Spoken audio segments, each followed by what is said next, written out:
Are you ready? Yesu ప్రభు వారు ఒక అద్భుతమైన మాట చెప్పారు. ఇసుక మీద కట్టబడిన ఇల్లు, బండ మీద కట్టబడిన ఇల్లు. బండ మీద కట్టబడిన ఇల్లు తుఫాను వచ్చినా, వరదలు వచ్చినా, సునామీ వచ్చినా అది నిలబడుతుంది, స్థిరంగా నిలబడుతుంది. కానీ అదే బండ మీద వ్యతిరేకంగా నిలబడితే ఆ బండ దాని మీద పడుతుందంట. అంతే, అది చితికిపోద్ది, నలిగిపోతుంది, ధ్వంసమైపోతుంది, శిథిలమైపోతుంది. నెబుకద్నెజర్ రాజు ఒక దర్శనం చూశాడు. అదేంటి తెలుసా? ఒక విగ్రహం చూశాడు. దాదాపు 5 రాజ్యాలకి సూచన. విర్రవీగిపోతున్నాడు. కానీ ఒక రాయి వచ్చి దాన్ని కొట్టగానే దాన్ని మొత్తం ధ్వంసమైపోయింది, నాశనం అయిపోయింది, శిథిలమైపోయింది. ఈరోజు నేను చెప్పనా, యేసయ్య కనికరం గల దేవుడు, కృపగల దేవుడు, ప్రేమ కలిగిన దేవుడు. ఎవరితో అన్న ఆడుకోవచ్చు, కానీ ఆయన మందిరంతో మాత్రం నువ్వు ఆడుకోకూడదు. ప్రైజ్ ద లార్డ్, హల్లెలూయా, దేవుని స్తోత్రం. ఆ రాయి పడిందా ఒక వ్యక్తి మీద, ఆ రాయి మీద నువ్వు కట్టబడతావు, నీ ఇల్లు కట్టబడతావు, నీ కుటుంబం కట్టబడుతుంది, నీ పిల్లలు కట్టబడతారు. కానీ ఆ రాయి పడిందా ధ్వంసమైపోతారన్నమాట. కానీ ఈరోజు నజరేయుడైన యేసయ్య అధికారం గల నామములో the best is yet to come. ఇంకా అత్యున్నతమైనది నీ ఇంట్లో రావాల్సి ఉంది, నీ కుటుంబంలో రావాల్సి ఉంది, నీ బిడ్డల బతుకులో రావాల్సి ఉన్నది. యోసేపు వాళ్ళ నాన్న విచిత్రమైన అంగీని ఇచ్చాడు, విచిత్రమైన అంగీ ఇచ్చాడు, అద్భుతమైన అంగీని ఇచ్చాడు, చూడడానికి అబ్బబ్బబ్బా చూడ చక్కని వస్త్రం ఇచ్చాడు. కానీ 10 మంది అన్నయ్యలు ఆ వస్త్రాలను చింపేశారు. వస్త్రహీనుడై ఉన్నాడు. ఐగుప్త దేశములో ఆ సంతలో ఆ వస్త్రహీనుడై ఉన్నాడు. దేవాది దేవుడు the best is yet to come. అత్యున్నతమైనది నీకు ఇంకా రావాల్సి ఉన్నది. మీ నాన్న ఇచ్చాడే వస్త్రం, దానికి మించిన వస్త్రం. అయ్యా ఫుడ్ పెట్టయ్యా చాలు, నాకు ఇక మా నాన్నకి మించిన వస్త్రం ఏం వద్దులే, కానీ నాకు ఫుడ్ పెట్టు, నీళ్ళు ఇవ్వు, మామూలు ఒక కాటన్ చొక్క, ఒక ప్యాంట్ ఇవ్వు, నాకు చాలు. ఇక అత్యున్నతమైనది the best is yet to come అని నీ బిడ్డతో అలా మాట్లాడించకో అని అనుకున్నాడు అనుకుంటున్నా నేను యోసేపు. కానీ మీకు తెలుసా, the best has come to him. హల్లెలూయా. వాళ్ళ నాన్న ఇచ్చిన వస్త్రము కన్నా, ఆమేన్, హల్లెలూయా, వాళ్ళ నాన్న ఇచ్చిన విచిత్రపు వస్త్రము కన్నా ఫరో రాజు చేత తన అద్భుతమైన వస్త్రం ఇచ్చాడు. ఆఖరికి 10 మంది అన్నయ్యలు కూడా గుర్తుపట్టలా. అటువంటి అద్భుతమైన వస్త్రం, అటువంటి అద్భుతమైన కిరీటం. ఆమెన్ అనలేదు గనక నాకే జరుగుతుంది, మీకు జరగదు. అందువల్ల ఆమెన్ అనండి. నానిచ్చిన వస్త్రము కన్నా మించిన వస్త్రం. అందుకే అన్నయ్యలు గుర్తుపట్టలేకపోయారు. నానిచ్చిన కిరీటము కన్నా మించిన కిరీటం, నానిచ్చిన కుర్చీ కన్నా మించిన కుర్చీ, నానిచ్చిన ఇల్లు కన్నా మించిన ఇల్లు, నానిచ్చిన సేవకుల కన్నా మించిన సేవకులు, నానిచ్చిన ఉంగరము కన్నా మించిన ఉంగరం, నానిచ్చిన పాద రక్షకుల కన్నా, బూట్ల కన్నా, చెప్పుల కన్నా మించిన పాద రక్షకులు. అందుకే వాళ్ళు గుర్తుపట్టలేకపోయారు. ఏంటి ఆయన ఎంత వైభవంగా ఉన్నాడు. Praise the lord, the best is yet to come. సాతానుగాడు నీ దగ్గర నుండి ఏమైతే తీసుకెళ్ళాడో దానికి మించిన ఇల్లు నా దేవుడు ఇవ్వబోతున్నాడు, వస్త్రాలు ఇవ్వబోతున్నాడు, ధనమును ఇవ్వబోతున్నాడు, రక్షణ నీకు ఇవ్వబోతున్నాడు, పరిశుద్ధత ఇవ్వబోతున్నాడు. The best is yet to come. Praise the lord, hallelujah. ఇది నాకు జరగటం సంతోషముగా ఉన్నది. ఇలా జరగడం నాకు సంతోషముగా ఉన్నది. నాతో పాటు చెప్పండి, ఇలా జరగడం నాకు సంతోషంగా ఉన్నది. ఎలా జరగటం? ఇలా మొద్దుగా మారిపోవటం సంతోషంగా ఉందంట. మన కొమ్మలను నరికేస్తున్నప్పుడు, మన మ్రాన్లను నరికేస్తున్నప్పుడు, మొద్దుగా మారినప్పుడు ఎవరికి సంతోషం ఉండదు. తర్వాత మనకు అర్థమైద్ది, ఇంత గొప్పగా మార్చడానికా ఇలా జరగటం నాకు సంతోషంగా. హల్లెలూయా. యోసేపు వాళ్ళ అన్నయ్యల దగ్గర నుండి కట్ అయిపోయాడు. నాన్న దగ్గర నుండి, అమ్మ దగ్గర నుండి, అందరి దగ్గర నుండి నరికివేయబడ్డాడు. 16 సంవత్సరాలు ఏం బతుకురా, ఏం దేవుడురా, ఏం పరిశుద్ధతరా నాయన అనుకున్నాడు.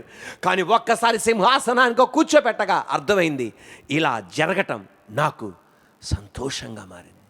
అపోస్తుడైన పౌలు అన్నాడు, చెరసాల గుండా వెళ్ళాను, ఇబ్బంది గుండా వెళ్ళాను, అబ్బబ్బబ్బబ్బా, కొరడా దెబ్బల గుండా వెళ్ళాను, కర్రల దెబ్బ గుండా వెళ్ళాను, బంధువుల చేత, స్నేహితుల చేత, పరాయి వాళ్ళ చేత, ఇంటిలో ఉన్న వాళ్ళ చేత, స్నేహితుల చేత విమర్శింపబడ్డాడు, ఎగతాళి చేయబడ్డాడు, చెరసాల వేయబడ్డాడు. ఇలా జరుగుట నాకు సంతోషకరంగా ఉంది. ఫిలిప్పీలు రాసిన పత్రిక 1:12-18 చదవండి. ఇవన్నీ సువార్త వ్యాప్తి కొరకే నాకు జరుగుచున్నవి.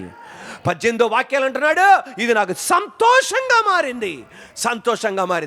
ప్రస్తుతం నువ్వు వెళ్తున్న వేదన ప్రస్తుతం మనకు అర్థం కాదు, గందరగోళంగా ఉంటుంది. ఏంట్రా నాయన ఇలా జరుగుతుంది? కానీ ఒకరోజు నీ నోటితోనే మన మందిరములో ఈ స్టేజ్ కాకపోయినా మన ముందర స్టేజ్ నుండి నువ్వు చెప్పబోతున్నావు, ఇలా జరగడం నాకు సంతోషకరంగా ఉంది అని. హల్లెలూయా. నా బతుకులో ఎల్కేజీ నుండి డిగ్రీ వరకు అంతా ఫెయిల్యూర్ మార్క్సే, అంతా అపజేపు మార్కులే. మా అమ్మగారి ప్రార్థన ఏమైపోయింది అనుకునేవాడిని, మా నాన్నగారి ప్రార్థన ఏమైపోయింది అనుకునేవాళ్ళు, అనేక మంది విశ్వాసులు అనుకునేవాళ్ళు, అందరికీ జరుగుతున్నాయి కానీ ఇలా బిడ్డలకి ఏంట్రా బాబు అనుకునేవాళ్ళు. నేను అలాగే అనుకునేవాడిని. కానీ ఈ రోజున దేవుని మహాకృప వలన ఈ మైక్ పట్టుకొని నుంచున్నానే, అలా అపజయం గుండా నన్ను నడిపించడం, ఇలా జరగటం నాకు సంతోషకరంగా మారింది. ఒక జీవం గల దేవుని మనం ఆరాధిస్తున్నామండి, ఆయన వాక్యం మనం వింటున్నామండి, ఆయన కుమారుడుగా నేను నిలబడుతున్నానే తప్ప ఆయన నాలో ఉండి మీతో మాట్లాడుతున్నాడు. ఆయన నువ్వు కూడా చెప్తావు, ఇలా జరగడం నాకు సంతోషకరంగా మారింది. ఒక తల్లి నాతో చెప్తుంది, మీ అంకుల్ గారు జైలుకి వెళ్ళారయ్యా. అలాగా వెళ్తే నేను అనుకున్నాను, ఏ దేవుడు కూడా కాపాడేవాళ్ళు లేడా, ఆఖరికి యేసయ్య కూడా లేడా అనుకున్నా. కానీ బయటకు వచ్చింది, ఎలాగొచ్చాడు తెలుసా? ఒక ఆణిముత్యంగా బయటకు వచ్చాడయ్యా. స్వభావం మారిపోయిందయ్యా, ప్రేమ కలిగినోడిగా మారిపోయాడయ్యా. హల్లెలూయా. ఇది ఇలా జరగటం నాకు సంతోషకరంగా మారింది. ఒక సహోదరి చెప్తున్న మాట, ఆమె ఇప్పుడు ఈ వాక్యాన్ని వింటుంది. ఆమె చెప్తున్న మాట ఏంటి తెలుసా? బ్రదర్ గారు, నా భర్త జైల్లో నుండి వచ్చేసినాక నా 2 బిడ్డల్ని నా భర్తకి అప్పగించేసి నేను ఆత్మహత్య చేసుకుందాం అనుకున్నా. ఎందుకంటే జైలు కాదు కదా, పోలీసు కాదు కదా, ఈ బ్రతుకులో ఎవడు మార్చలేడు రా బాబు, ఇలాంటి మూర్ఖుడు జైలుకి వెళ్ళినా సరే బాగుపడ్డా అనుకున్నా. కానీ జైల్లో యేసయ్య ప్రత్యక్షమయ్యాడు, బైబిల్ చదివాడు, దేవుని వాక్యం విన్నాడు, ఒక దైవజనుని దేవుడు వాడుకున్నాడు, దేవుడు సౌలుని పౌలుగా మార్చినట్లు మార్చాడు. ఎంత గొప్ప మార్పులో బయటికి తీసుకొచ్చాడు. ఇది ఇలా జరగడం సంతోషకరంగా మారింది. ఈరోజు యేసయ్య అధికారం గల నామములో నీ బతుకులో కూడా దేవాది దేవుడు అలాంటి కార్యం చేయను గాక. నీ పాప జీవితంలో ఏం జరుగుతుందో నాకు తెలియదు. ప్రస్తుతం వేదన గుండా వెళ్తున్నావు, బాబు విషయంలో వేదన గుండా వెళ్తున్నావు, కుటుంబ విషయంలో వేదన గుండా వెళ్తున్నావు, ఏ పరిస్థితిలో వేదన గుండా వెళ్తున్నావో, ఇలా జరగడం నీకు సంతోషకరం కాదు, అది వేదనండి. అనుభవించే వాళ్ళకే తెలుసు. అన్నయ్యా ఏం సంతోషించమంటావు? అన్నయ్యా ఏం సంతోషించమంటావు? తినడానికి మార్గం లేకుండా ఉంటుంటే నువ్వు ఇది సంతోషకరంగా మారుతుందంటావేంటి? ప్రస్తుతం నీకు అది వేదన అయి ఉండొచ్చు. నీళ్లు కూడా, చెమట బిందు కూడా రక్తంగా మార్చే కష్టాల గుండా వెళ్తున్నావేమో, నిందల గుండా వెళ్తున్నావేమో, అటువంటి వేదన గుండా నువ్వు వెళ్తున్నావేమో. ప్రస్తుతం ఇది వేదన గుండా నదుల బడి వెళ్తున్నప్పుడు నేను నీకు తోడై ఉంటా, జలములముగా బడి వెళ్తున్నప్పుడు అవి నీ మీద పొర్లి పారవు, అగ్ని గుండా వెళ్తున్నప్పుడు అవి నిన్ను కాల్చజాలవు. కానీ నీ నోటితో దేవుడు పలికించబోతున్నాడు. ఇది ఇలా జరగటం నాకు సంతోషకరంగా మారింది. కన్యక మరియ 6 నెలల్లో వివాహం జరగబోతుంది, నిశ్చితార్థం అయిపోయింది, వివాహం జరగబోతుంది. అటు ఇంకొక 6 నెలల వివాహం జరగబోతుంది. ఆమె గర్భవతి అని దేవదూత చేత వర్తమానం అందింపబడింది, గాబ్రియల్ దేవదూత చేత. ఆమె నింద, వేదన, దుఃఖం అబ్బబ్బబ్బబ్బబ్బా దేవునికి ఆమెకే తెలుసు. కానీ కొన్ని సంవత్సరాల తర్వాత ఆమె నోటు తెరిచి చెప్పే సాక్ష్యం ఏంటి తెలుసా? మరియమ్మ గనక అవకాశం ఇస్తే ఆ తల్లి చెప్పే సాక్ష్యం మైకు పట్టుకొని ఇలా జరగడం నాకు సంతోషకరంగా మారింది. ఈ రోజున ఏషాయి ముద్దు నుండి చిగురు పుట్టింపజేయగలిగిన వాడు, ఏషాయి ముద్దు నుండి చిగురు బయట తీసుకురాగలిగిన వాడు, విశ్వాసముతో అందరి ఎండిపోయిన బతుకులను ఒక చిగురు తీసుకొచ్చి చెట్టుగా మార్చి వృక్షంగా మార్చగలడు. యేసయ్య ఇటువంటి పరిస్థితులలో నిన్ను విడిచిపెట్టడు.